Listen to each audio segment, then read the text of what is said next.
A gente está falando aqui no tema sobre cuidado, mais perto ainda, assim tá bom? Né? Sobre cuidado. É o cuidado conosco, né? Com o próximo e com a casa comum, que no caso é o nosso planeta. E quando a gente fala dessa questão de cuidado, a gente fala muito de amor. Né? E aí, para ter uma melhoria de vida, nós temos que mudar. E deveríamos mudar por amor. Só que a gente não muda, a gente muda pela dor. E aí, para ilustrar essa questão de mudar pela dor, vem a questão do consumo de água, né? Só como exemplo. Então, a gente teve em São Paulo, uma região que sempre teve muita chuva, muitos alagamentos, e um colega de trabalho relatou o seguinte: há 15 anos atrás, ele construiu uma casa e fez um tanque subterrâneo para captar a água da chuva, que evitaria de ir para as ruas, alagamentos, enfim, e reutilizar essa água. Ele foi autuado e foi obrigado a isolar o tanque. Então, ele fechou, aterrou. E aí veio a época das secas, né? São Paulo passou por um período crítico de falta de água. E aí começaram a chamar os moradores e dizer assim, construam tanques, façam tanques. E aí ele falava assim, eu tenho até hoje o documento que vocês me autuaram e me obrigaram a fechar o tanque que eu construí, que foi caro. Então isso lá, pela dor da falta de água, pelo acesso de água, proibiram a ele de captar, porque queriam que ele comprasse água, pagar pela água, né? E aí agora querem que ele tenha um tanque para ter água, porque está alagando e não tem o que fazer com aquela água que alaga. Porque acimentaram tudo, concretizaram tudo, e a água não tem para onde escoar. Aqui na região da gente, um colega de faculdade construiu uma casa, fez um tanque, e a Embasa obrigou a ele a ter consumo da Embasa. Aí falta aquela questão do incentivo para que ele também faça a reutilização. E ele quase foi obrigado a fechar o tanque, porque questionaram isso. E agora, por falta de água, vem o incentivo para que a gente faça a captação de água, porque a gente sabe que a água da chuva pode usar para outras finalidades.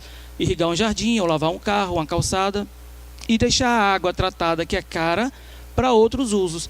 Então a gente precisa ter essa preocupação do cuidado, e, que vem a questão do amor, da mudança, da melhoria para todo mundo, mas mudar logo por amor, não pela dor, porque a gente espera sofrer, apanhar, para depois providenciar, mudar.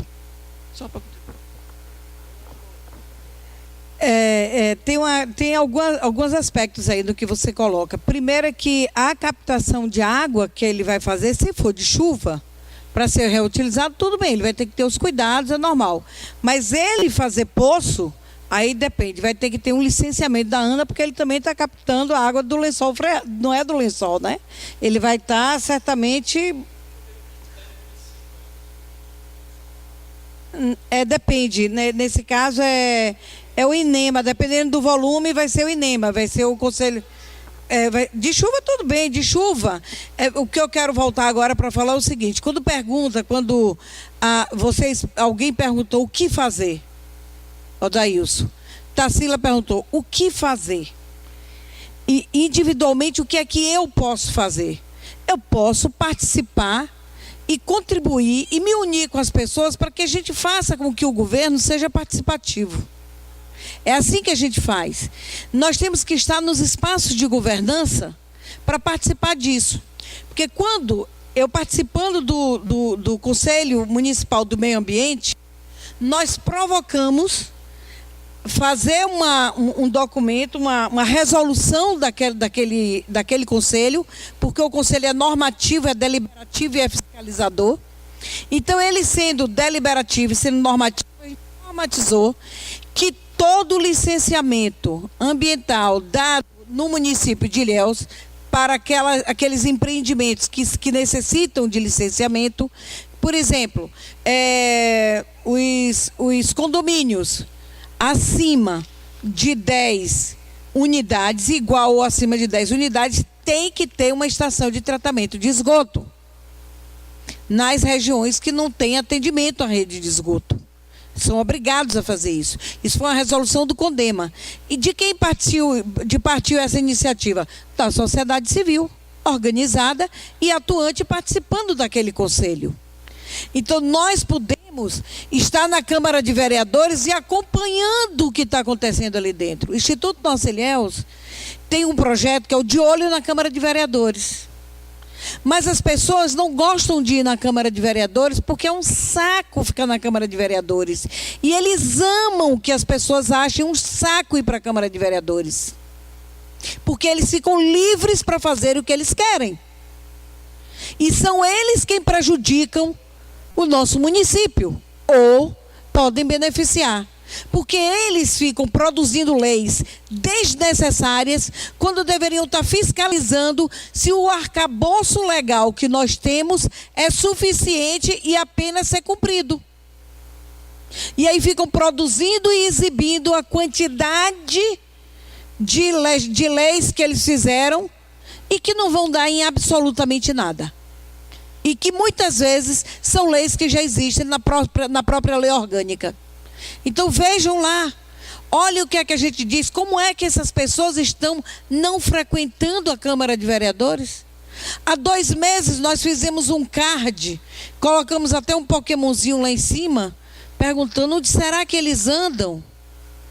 A vontade que a gente teve foi dizer assim, ó, vamos botar um Poképoint, sei lá como é o nome daquele negócio, dentro da Câmara de Vereadores, para encher de gente dentro da Câmara, de menino dentro da Câmara, para os vereadores enlouquecerem. Que diabo que esse povo vai fazer aqui dentro? Eu fico sonhando em ter as senhoras da terceira idade, logo eu também estarei lá, mas daqui mais 2 anos, como eles chamam, né, que é 60 anos, eu vou estar lá, fazendo crochê e escrito assim, de olho em vocês. Para ver se eles param de xingar e de desrespeitar e lembram que tem uma mãe, que é uma mulher, que pelo menos eles consigam respeitar as mães, porque eles não respeitam a nada e a ninguém. Então é nisso que a gente tem que dar atenção, a nossa participação enquanto indivíduo, independente da questão do banho, que eu já faço também, da carne que eu deixei de comer. Se cada um de nós começar a fazer, quer ver outra ação linda que tem aqui, professor? Você já deve ter ouvido falar. Existe uma associação aqui na região sul, no território litoral sul, que é a Associação dos Povos da Mata Atlântica. Então, eles são uma OPAC, eles estão certificando de forma participativa os produtores orgânicos. Eu faço parte desse grupo aqui de consumidores e produtores de orgânicos. Quanto mais pessoas estiverem consumindo e comprando diretamente desse produtor que está produzindo orgânico, mais a gente vai incentivar e ter uma ação local que pode contribuir e evitar a questão da Monsanto. E a gente tem a nossa produção local e a gente comer o alimento saudável. E no dia, por enquanto, só de 15 em 15 dias que a gente faz o pedido. E muitos ainda estão com produtos que não são tão bons, mas a maior parte dos produtos são bons e, por enquanto, são hortifruti granjeiros. Então, são iniciativas como essa que podem ajudar localmente. Entenderam? Entendeu, Tarsila e Cabeça? Ah, obrigada. Brincadeira. Foi só para mexer com você, Cabeça. Você não veio dar seu show para o professor ficar motivado para estar aqui dia 1º assistir esse show? É o ensaio de uma tal democracia. O negócio é sério. Cadê o violão? Pelo menos um show aqui, só de violão. Sem voz. Obrigada. Então, resumindo o que o Socorro está dizendo, o poder público é nosso. Nós temos o poder para transformar e fazemos escolhas, né? A gente pode dizer o que a gente está querendo mesmo, né? E a gente está aqui justamente isso, para discutir esses indicadores e para cobrar dos nossos gestores que cumpram e a gente acompanhar. Então, não adianta a gente só apenas discutir. Então, a nossa ideia, como disse Socorro no início, é dar continuidade a esse processo.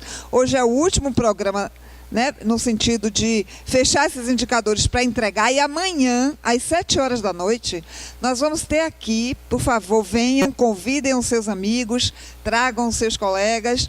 Nós vamos ter a apresentação às 7 horas da noite da peça Teodorico Majestade, e logo as últimas horas de um prefeito, e logo depois nós vamos ter a entrega aos candidatos a prefeitos desses indicadores que a gente veio discutindo ao longo desse tempo.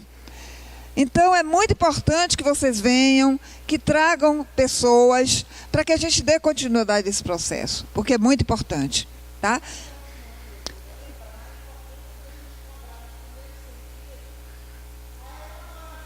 Do plano plurianual, né? Não? Sim.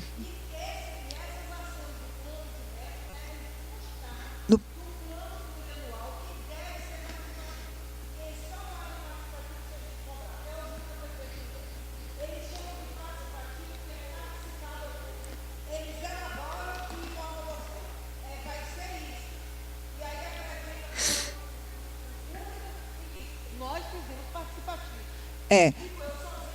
Isso é muito importante, né? Ele precisa fazer uma audiência pública para que nós participemos e a gente dê sugestões e nossas contribuições. E diga se é isso que a gente quer, como é que a gente quer, se a gente aceita essa proposta ou não aceita, porque, afinal de contas, nós elegemos os vereadores para nos representar e os vereadores cobrar ao executivo o que é que ele precisa fazer.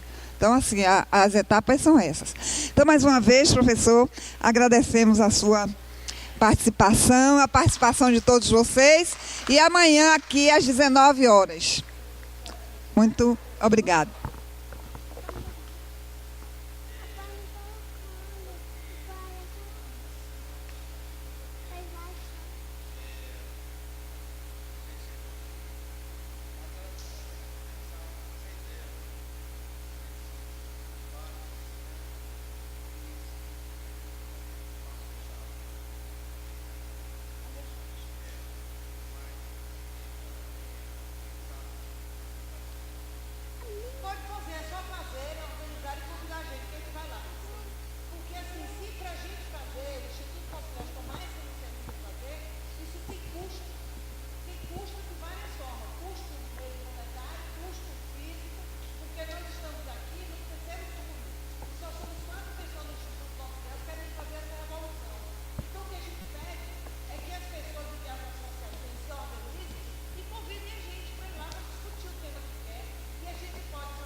Não, muito bom. Eu só queria agradecer mais uma vez. Eu acho que foi ótimo aqui o debate.